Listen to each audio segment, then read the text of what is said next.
Okay, so the first hurdle is public health. Where are we at in terms of herd immunity? Where are we at in terms of the development of a vaccine? Where are we at in terms of social distancing practices being recommended by the public health experts? So that's hurdle number one.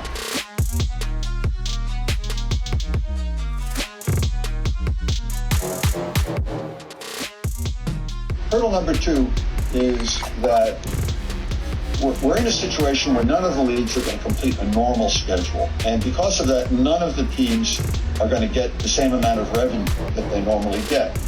And so the first deal that has to be made is between the owners and the Players Association. If we only play, hypothetically, 80% of the games, can we only give you 80% of your salaries? That's deal number one. Once they've made that deal, then the second deal is, well, since we're now being told by the public health experts that we can't sell out our stadium or our arena, or we can't even have anybody in it, then we want to pay you not only for the games that you play in, but for each game you play in, we're generating much less revenue, so we can't pay you the full amount you used to get paid. So they have to make another cut.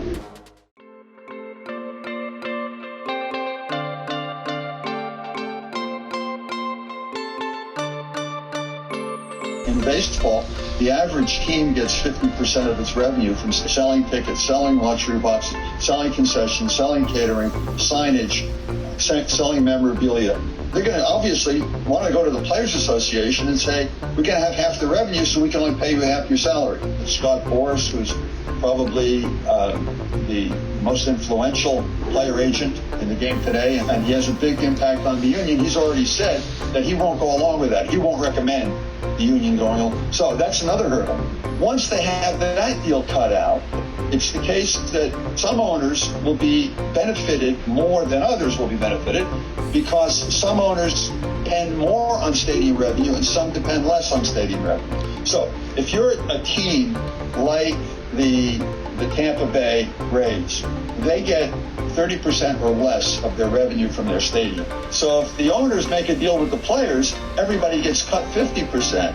Then you're in the situation, if you're the owner of the Rays, if you're Stu Sternberg, you're getting a 50% reduction in your salaries, but only a 30% reduction in your revenues. So you're relatively better off. If you're a team like the Yankees that gets over 60% of their revenue from stadium, but you're only getting your players reduced by 50%, then you're relatively worse off. And all of the teams will line up along this spectrum. So what the owners will want to do is say, well, some of us are getting hurt a lot, some of us are getting benefited. We need to find some transfer system of sharing the benefits and the losses here. So I think that's the last hurdle.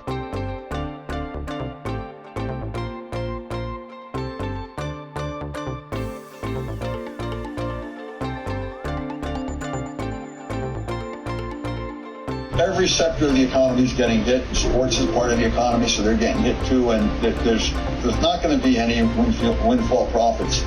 There's really not going to be any pot of gold at the end of the rainbow for the team owners.